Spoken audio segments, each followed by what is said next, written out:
দামে কম মানে ভালো, কি ডায়লগটা চেনা চেনা ঠিকছে তো? ওয়ো বলতে যেন ঠিক এটাই বোঝায়।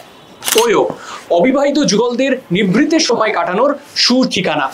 ইতিমধ্যেই আপনাদের অনেকেরই কানে গিয়েছে যে আর অবিবাহিত যুগলদের রুম দেবে না ওয়ো। একথা শুনে কারোর মন খারাপ হলেও কিচ্ছু করার নেই, কারণ ইতিমধ্যেই এই খবরটি জানিয়ে দিয়েছেন ওয়োর সিইও এবং ফাউন্ডার রিতেশ আগরওয়াল। আজকে আপনাদের এই ঘটনায় বলবো। নমস্কার, আমি Debanjan, full time engineer, part time radio jockey, আর আপনাদের বেহালার ছেলেটা। 2013 সালে বাজারে আসা ওয়ো রাতারাতি হোটেল মালিক ও প্রেমিক যুগলের মনে এক গভীর জায়গা করে দিয়েছিল। তুলনামূলক কম দামে ভালো হোটেলের ঠিকানা জানায় ওয়ো। বাজারে আসার কিছুদিনের মধ্যেই কোম্পানির জনপ্রিয়তা হয়েছিল তুঙ্গে, কিন্তু সেই অবিবাহিত যুগলদের হোটেলে জায়গা দেওয়ায় এবার বড় সড় বদল আনলো ওয়ো। এবার অবিবাহিত প্রেমিক প্রেমিকারা চোখ বন্ধ করে বুকিং করতে পারবেন না ওয়োতে।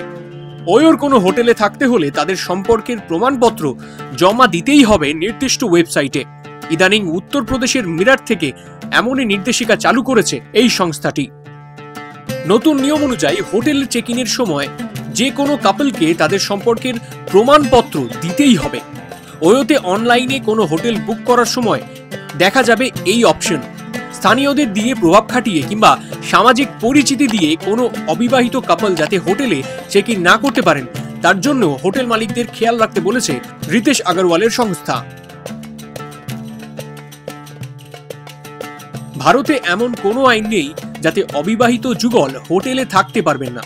2013 সালের মে মাসে ওয়ো রুমসের প্রতিষ্ঠা এবং কয়েক বছরের মধ্যে সংস্থার আকাশ ছোঁয়া সাফল্যের পিছনের অন্যতম কারণ হলো এই অবিবাহিত যুগল। কিন্তু নতুন বছরে হঠাৎ নিয়ম বদলের কারণটা ঠিক কি, এই নিয়ে প্রশ্ন উঠেছে। সম্প্রতি নাগরিক সমাজের বিভিন্ন প্রতিক্রিয়ার প্রেক্ষিতে এমন সিদ্ধান্তই নেওয়া হয়েছে বলে জানিয়েছে এই সংস্থা। বিশেষত মিরাট থেকে এমন আবেদন অনেক এসেছে, এমনটাও জানিয়েছেন তারা। তাছাড়া অন্যান্য শহর থেকেও এমন অনেক আবেদন আসছে। সকলে চাইছেন অবিবাহিত যুগলদের হোটেল থাকার বিষয়ে নিষেধাজ্ঞা আনা হোক।